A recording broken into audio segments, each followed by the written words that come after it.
ইতিমধ্যেই আমার নর্থ ইস্টের এই ট্রিপটা একটা সিরিজ চলছে, এর ভিতরে 2টি এপিসোড রিলিজ হয়ে গেছে। এই সিরিজটা দীর্ঘ হবে, 8 থেকে 10 পর্বের হবে। সবাই কানেক্ট থাকবেন, কোনোটা পর্ব মিস দিবেন না। শুরু করার আগে একটু রিক্যাপ 2টি পর্বে কি হয়েছে। প্রথম পর্বে আমি ভোর রাতে বের হয়ে পড়ি, ঢাকায় পৌঁছে আমি অঙ্কনের বাসায় থাকি। হাইরাল পয়েন্টে হাঁসের গোস্ত দিয়ে ওখানে আমরা ডিনার করি। পরের দিন ওখান থেকে আমি বের হয়ে যাই চুনারু ঘাট দিয়ে, আমি রেমা কালিঙ্গা পৌঁছাতে গিয়ে ওখানে আমার অ্যাক্সিডেন্ট হয়। তারপরে আমি তেমন কিছু আর দেখাইতে পারিনি। কি হয়েছিল ইন ডিটেলস সেটা আমি আজকের পর্বে বলবো। অ্যাক্সিডেন্টের পরে কিছু সমস্যা হয়েছিল, এই ছিল রিক্যাপ। আর আজকের এপিসোডটা এটা কিন্তু বেশ দীর্ঘ হতে যাচ্ছে, তো আমি এটাকে 2টা ভাগিয়ে দিচ্ছি। এপিসোড 3-র প্রথম পার্টটা আজকে থাকবে এবং পরবর্তীতে আগামীকাল ইনশাল্লাহ সেকেন্ড পার্টটা থাকবে। শুরু করা যাক। শুরু করার আগে একটি কুইজ থাকতেছে। কুইজটা হচ্ছে, আমি একটা টি স্টেট দেখিয়েছি ভিডিওটির কোনো একটা জায়গায়, সেই টি স্টেটের নাম শুরু হয়েছে এইচ বা হ দিয়ে আর কি, সেটা কোন টি স্টেট? আশা করি উত্তরটা আপনারা কমেন্টে দেবেন। সিরিজ শেষে সবচেয়ে বেশি যে উত্তরদাতা থাকবে তার জন্য থাকবে একটা আকর্ষণীয় গিফট হ্যাম্পার আমার পক্ষ থেকে, গিভওয়ে। ও বাপরে, আবার কি পথ হারাইলাম কিনা। আমার যেহেতু পা মচকাই গেছে, বিজিবির 4 জন আমাকে আটকাইছে। মাঝে মাঝে নিজেরই বিশ্বাস হয় না যে এসব জায়গা দিয়ে চালাচ্ছি। এখানে আলাদা একটা সুরে এখানে সবকিছু বাজে। সো এই হচ্ছে রেমা কালিঙ্গা বন্যপ্রাণী অভয়ারণ্য। একটু হেঁটে আসি। কিসের ডাক এগুলো আই ডোন্ট নো। এটা হচ্ছে রেমা কালিঙ্গার জঙ্গল রিজার্ভ ফরেস্ট। এবার বলি কি হয়েছে।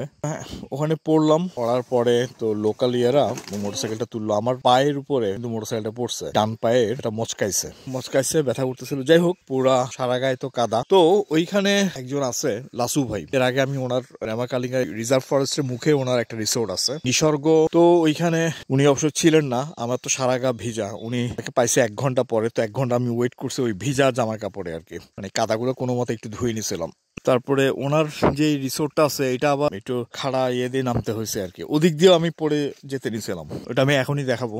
তারপরে এখন কথা হচ্ছে, এখানে 2টা রিসোর্ট আর কি। ওনার রিসোর্টটা ছোট, আর আরেকটা হচ্ছে জঙ্গলের শুরুতেই একটু আগে আমি ওদিক দিয়ে হেঁটে আসছিলাম। গতকালকে নাস্তা করছি এই যে এখানে, আর যে এটা হচ্ছে ইকো কটেজ। ওইখানে 5টা রুম আছে ওখানে। ওইখানে একটা গ্রুপ আসছে গতকালকে নর্থ সাউথের, ওরা সমস্ত এগুলো বুক করে ফেলছে। আর আমার কাছে তো তাবুও নাই, তো কি করব এখন। লাসু ভাইকে বললাম যে ম্যানেজ করেন। উনি লাসু ভাইয়ের সাথে পরিচয় করে দিচ্ছি একটু পরেই, ঠিক আছে? এই হচ্ছে লাসু ভাই, এই তো পরিচয় করে দিতে পারিনি, উনি অনেক হেল্প করলো আমাকে। তো তারপর হইলো কি, উনি এখানে সামনে একটা ছোট মসজিদ মাদ্রাসা আছে মসজিদের পাশে, ওইখানে ইমাম সাহেবের রুমে আমার থাকার ব্যবস্থা করে দিলেন, যেটা মানে বিশাল একটা হেল্প। কারণ এটা আর কোনো ওই ছিল না কোথাও থাকার। ওইখানে ছিলাম রাতে, আর খাওয়া দাওয়া করছে ওই যে ইকো কটেজে। এখানে টুরিস্ট আসলে ওখানে ব্যবস্থা করে ওরা, কিন্তু আগে থেকে অর্ডার করতে হয়। কিন্তু ওই যে গ্রুপটা আসছিল ওই কারণে পর্যাপ্ত রান্না ছিল, সে কারণে আমি খেতে পারছি। রাতে খেতে তো শুয়ে পড়ছি 11টার দিকে, আর ভোর 5টা বাজে ঘুম ভাঙছে। তারপরে মসজিদে নামাজ পড়লাম, নামাজ পড়ে ইমাম সাহেবের সাথে একসাথে নাস্তা করলাম। তারপরে আমি একটু ট্রেকিং করতে আসলাম।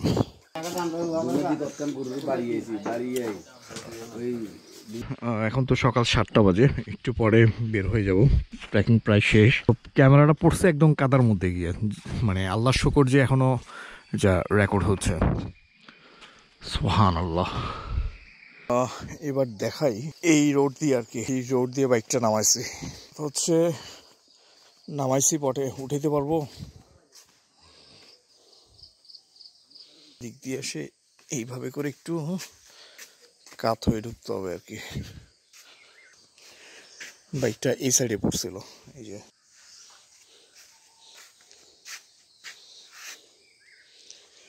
অবশ্য কিছু হয় নাই আল্লাহর রহমতে। কি অবস্থা? এটা হচ্ছে লাসু ভাইয়ের সেই ছোট্ট রিসোর্টটা আর কি। ওনার কাহিনীটা হলো, ওনার এটা বাসা ছিল আর কি। তো এখানে এনজিওরা ওনাকে ট্রেনিং দিছে, ওনাকে আরো অনেকজনকে, যে কিভাবে টুরিস্টদের জন্য এটা কিভাবে রিসোর্ট করতে পারে, বাসা কাম রিসোর্ট, ওদেরকে কিভাবে আপ্যায়ন করতে হয় ইত্যাদি। ওদেরকে বান্দরবন নিয়ে গিয়ে ট্রেনিংটা দিছে। গ্রামবাসী বাড়তে একটা ইনকাম করতে পারে আর কি। ইনকাম কিন্তু খারাপ না, ভালোই হয় এটা থেকে। এই যে এখন পুরোটাই বুক। এদিক দিয়ে মোটরসাইকেল যায় নাকি? এদিক দিয়ে যায়? হ্যাঁ হ্যাঁ, উঠানোর জন্য চাবি আছে। আমার যেহেতু পা মচকাই গেছে, এখানে স্থানীয় এক ভাই উনি ওই এটা তুলে দিবেন আর কি আমাকে। আল্লাহ, তুলতে পারবে ভাই? চালানোর অভ্যাস আছে তো না? চালান তো না?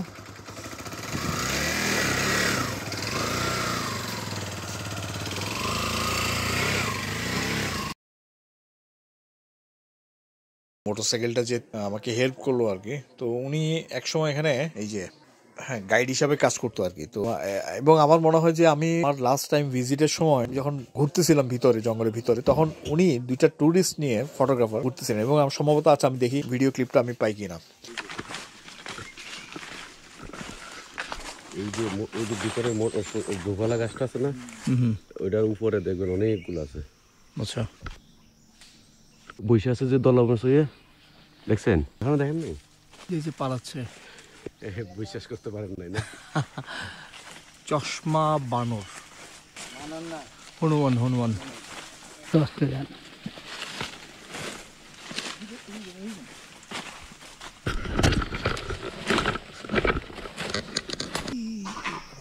এরা নিচে কি লুকাই রাখে, পাতা আড়ালে আড়ালে লুকাই ফেলে। তো কিছু যে দেখার আছে একটা জঙ্গলে, আল্লাহ তাআলার সৃষ্টি। তো ভাই তো মোটরসাইকেল উঠাই দিছে, পরে চেহারাটা চেনা চেনা লাগতেছে, কথা বললাম, উনি পরিচয় দিলেন মানে গাইড হিসাবে আর কি। তখন আমার মনে হয়েছে যে হ্যাঁ দেখা হয়েছিল আর কি গতবারে। গত পরশু দিন লং টাইম লেপার্ড যেটা রাত্রে দেখা গেছিল, আপনার ওই যে এটা হলো কালো চিতা। সাইজটা মানে একটু ছোট সাইজে কালো চিতা, এটা মাঝে মধ্যে দেখা যায়, মাঝে মধ্যে না। আপনিও কি এখন গাইড হিসেবে কাজ করেন? ট্রেনিং করছে। হ্যাঁ, ট্রেনিং করছে। এখন এই রাস্তাটা যেটা নাকি হুগলি হয়ে যাওয়া যাবে না, এখন বর্ষার সময় সাইকেল এখন যাওয়া যাবে না এই রাস্তায়? পায়ে হাইটে যেতে পারবে, জাম্বুরাছড়া হয়ে যাওয়া যাবে বাইক নিয়ে। কিন্তু হুগলি রাস্তা এখন যেতে পারবে। এখন হচ্ছে 9টা বাজে, সেকেন্ড রাউন্ড আর কি। আবার চা খাইতেছি, আবার কথা বলতেছি, আবার অনেক কিছু আরো জানলাম। মনে হচ্ছে যে কথা বলতে বলতে আরো 2-4 ঘন্টা মানে চলে গেলেও কথা শেষ হবে না। ভাইজানের কিন্তু অনেক এক্সপিরিয়েন্স, আরো বিভিন্ন কি এটা রেড স্কেট বুলবুল। ও আচ্ছা, পাশা লাল দেখছেন না? হ্যাঁ হ্যাঁ, মাথা এবং পাশা দুইটাই লাল হয়ে যায়। ও হ্যাঁ হ্যাঁ। আমার সাথে এই কনভারসেশনে অনেক ইন্টারেস্টিং অনেক কিছু আমি জানতে পারলাম, কিন্তু সেগুলো এখানে দিচ্ছি না। আমি সেপারেটলি পেজে একটা ভিডিও দিব, তো যারা আমার পেজে অ্যাক্টিভ আছেন ওরা এটা দেখে নিতে পারেন। আর এখানে এই যে জামা কাপড়গুলো যেগুলো কাদা লেগে গেছিল গত রাত্রে, এগুলো আমি ধুয়ে এগুলো শুকাইতে দিছি। কষ্ট দিলাম, ভালো থাকেন। হ্যাঁ, অ্যাউটেক কাজ করে, এখন কাজ করে, ঠিক আছে। ওকে লাসু ভাই, ভালো থাকেন। ওয়ালাইকুম সালাম। তো ওনার কাহিনী আমি বলতেছি, ওনার মানে লাইফ স্ট্রাগল, এটা মানে অনেক ইয়ার ভিতর দিয়ে উনি গেছে। বিসমিল্লাহ। সো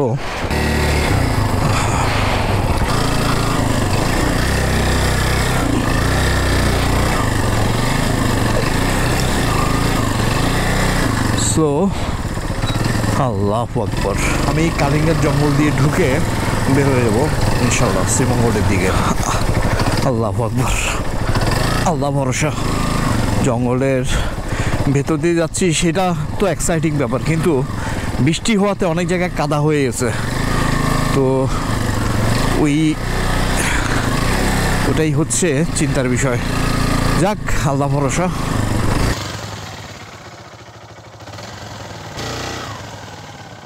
এছাড়াও এখানে আছে লজ্জাবতী বানর, বিরল প্রজাতির বিশাল আকারের কাঠবিড়ালি এখানে আছে, মুখ পোড়া হনুমান, চশমা পোড়া হনুমান, উল্লুক, এগুলো আমি নিজেই দেখছি। এছাড়া আছে মায়া হরিণ, মেছোবাঘ, বন্য শুকুর, সজারু, আরো নানান প্রাণী। এটার অবস্থান হচ্ছে সিলেট বিভাগের হবিগঞ্জ জেলার চুনারুঘাট উপজেলায়, আর এটা ভারতের ত্রিপুরা সীমান্ত সংলগ্ন। এছাড়া পাখির ভিতরে আছে টিয়া, লাল মাথা কুচকুচি, খুব সুন্দর একটা পাখি, সিপাহী বুলবুল, ধনেশ, শকুন। বনাঞ্চলটা শকুনের অভয়ারণ্য ঘোষণা করা হয়েছে আর কি। তারপরে ঈগল আছে 3-4 রকমের।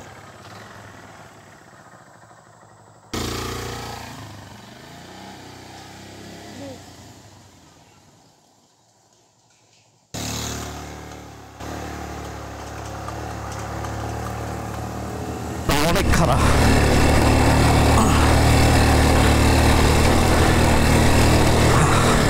আলহামদুলিল্লাহ।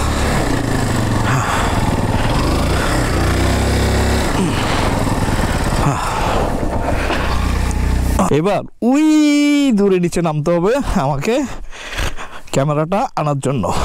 সি এটা ভালো শট নিতে হলে কি কি করতে হয়, এটা হচ্ছে বিহাইন্ড দ্য সিন।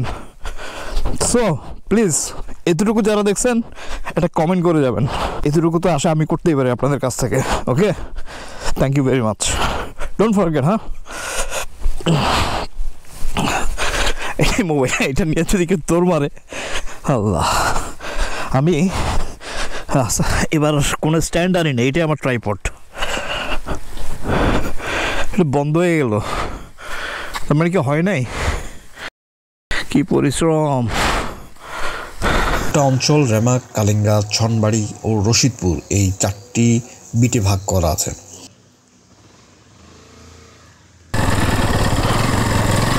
কালিঙ্গার জঙ্গলে রাইড করতেছি, করতে করতে একটুকু ভিতরে চলে আসছি। আল্লাহু আকবার। আমি যদি একটু দেখাই ঠিক কোথায় আছি, বর্ডারের একদম পাশ দিয়ে যাচ্ছি আর কি। এই সাইডে হচ্ছে ত্রিপুরা। সো এদিক দিয়ে গিয়ে আমি এই যে এদিক দিয়ে শ্রীমঙ্গল এদিক দিয়ে চলে যাব, যদিও এটা ম্যাপে কোনো রাস্তা নাই। সো জঙ্গলের থেকে বের হয়ে এখন এই যে কাল কিছু মাটির ঘর সব। কি রে, কি রাস্তা হারাই ফেললাম এদিক দিয়ে। হাই তেরি, বুঝ করছি রাস্তা নাই, তাহলে কি পিছনে? হ্যাঁ, ও এটা ভাবছি এটা এদিক দিয়ে রাস্তা নেই, ব্যাক করে দেখি কোন দিক দিয়ে আছে। আচ্ছা, এটা তো অলরেডি বললাম যে এটা বর্ডার সাইড, ওদিকে ত্রিপুরা। এখানে বিজিবির 4 জন আমাকে আটকাইছে, অনেকক্ষণ জেরা করলো, অনেকক্ষণ। এত মানে একটু লাগলো আমার কাছে যে এত কেন জেরা, যে আমি কোনো ইনফো কালেক্ট করতেছি কিনা, করতেছি কিনা, আমার কেন ঘুরতে আসছি, মানে অদ্ভুত আর কি। বলতেছে ঘুরতে যাওয়ার তো কোনো উদ্দেশ্য থাকে। আমি বললাম না, ঘুরতে যাওয়ার কেন উদ্দেশ্য থাকবে। যাই হোক, আরও অনেক নানান কাহিনী, তো পরে অবশ্যই ছাড়লো। এটা এই জায়গাটা হচ্ছে কাকরামারা সীমান্ত ফাঁড়ি। এটা তো বিজিবির ভাইজানে আবার ডাক দিয়ে দাঁড়া করাইলে তো সমস্যা হয়ে যেত। যাক, আলহামদুলিল্লাহ, সো ফার সো গুড। আচ্ছা, এখন চা বাগানে ঢুকলাম। এখন হচ্ছে এদিক দিয়ে আই রিমেম্বার এদিক দিয়ে গেছি, এদিক দিয়ে লাস্টবার এদিক দিয়ে ক্রস করে গেছি। এদিকে চা বাগান, তো চা বাগানের ভিতর দিয়ে এখন যাব। আচ্ছা, এদিক দিয়ে যে আসলাম, আমি তো একটু ডাউট করতেছি এদিক দিয়ে কি রাস্তা, কি এদিক দিয়ে, কারণ ডানে আরেকটা রাস্তা গেছে। এখন I need to find someone. আবার কি পথ হারাইলাম কিনা, কোনো মানুষ নাই, কিছু নাই, ওই আতা পাতা নেই।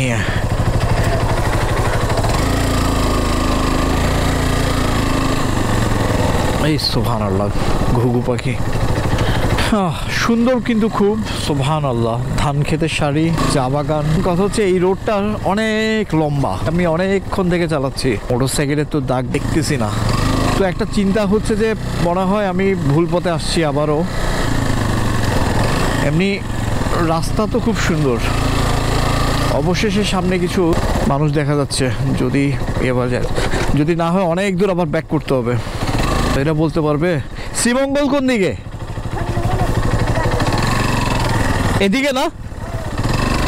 আরে সুবহানাল্লাহ, পথটা তো অস্থির একটা পথ। মানে মেমোরিতে অতটা নাই আর কি, এখন আবার মনে পড়তেছে আর কি। আলহামদুলিল্লাহ, কি যে ভালো লাগে এসব জায়গায় আসতে। মাঝে মাঝে নিজেরই বিশ্বাস হয় না যে এসব জায়গা দিয়ে চালাচ্ছি। সেই শহরে থাকি, সেই চির চেনা পরিচিত শহরে ক্রাউড মনে হইলে তো কেমন জানি লাগে। আর এইসব জায়গায় সেই তুলনায় তো মনে হয় যে আল্লাহ তাআলার আসলে শুকরিয়া, নিয়ামতের শুকরিয়া শেষ করা যাবে না। আলহামদুলিল্লাহ। অ্যাক্সিডেন্টটা হয়েছে ছোটোখাটো অ্যাক্সিডেন্ট। সো বাংলাদেশের যেই কয়টি বনাঞ্চল, প্রাকৃতিক বনভূমি এখনও মোটামুটি ভালো অবস্থায় টিকে আছে, তার ভিতরে রেমা কালিঙ্গা অন্যতম। বিসমিল্লাহ, আল্লাহ ভরসা।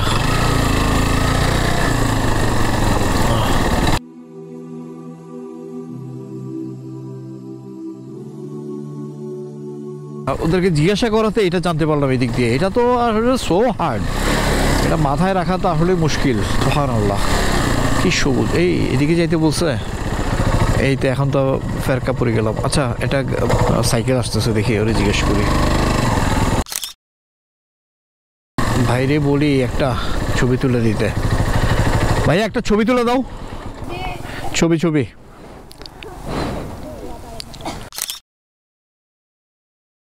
কাকড়ামারা ছড়া সীমান্ত পাড়ি দিয়ে এই যে রেমা কালিঙ্গা সাইনবোর্ড এইদিকে, আর এখানে হচ্ছে এই যে ফিন্ডেটি হুগল ছড়া টি এস্টেট, এদিকে হুগল ছড়া নিয়ে আমার একটু কথা আছে, এটা আমি পরে সুযোগ পাইলে বলবো। হেভি একটা রুট পাইছি সোজা ভাষায়। তো এবার যাই শ্রীমঙ্গল, 14 কিলোমিটার এখান থেকে। চা দিয়েন তো, রং চা দেখি। চা বাগানের সাথে তো এখানে হয়তো ফ্লেভারটা ভালো পাওয়া যাবে। চা বাগানের না, বিসমিল্লাহ। হচ্ছে হুগলিয়া বাজার, এখানে একটু চা খাইছি, 20 মিনিট মতো ছিলাম, একটু লোকালদের সাথে কথা বললাম। পাকা ধান পাকছে। আর শ্রীমঙ্গল এখান থেকে 30 মিনিটস, আধা ঘন্টা লাগবে। এই যে আমার এখান থেকে শ্রীমঙ্গল যাওয়ার জন্য মানে কত, আধা ঘন্টা লাগবে। হ্যাঁ, অথচ এই যে আমি, ও সুবহানাল্লাহ, জাস্ট পথটা কিভাবে গেছে। একটা শর্ট হবে।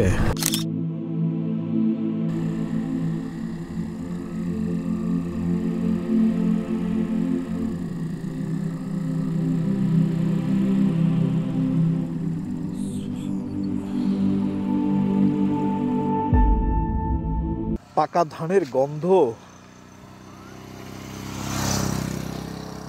মানে ধানের গন্ধে একেবারে মই করতেছে আর কি জায়গাটা।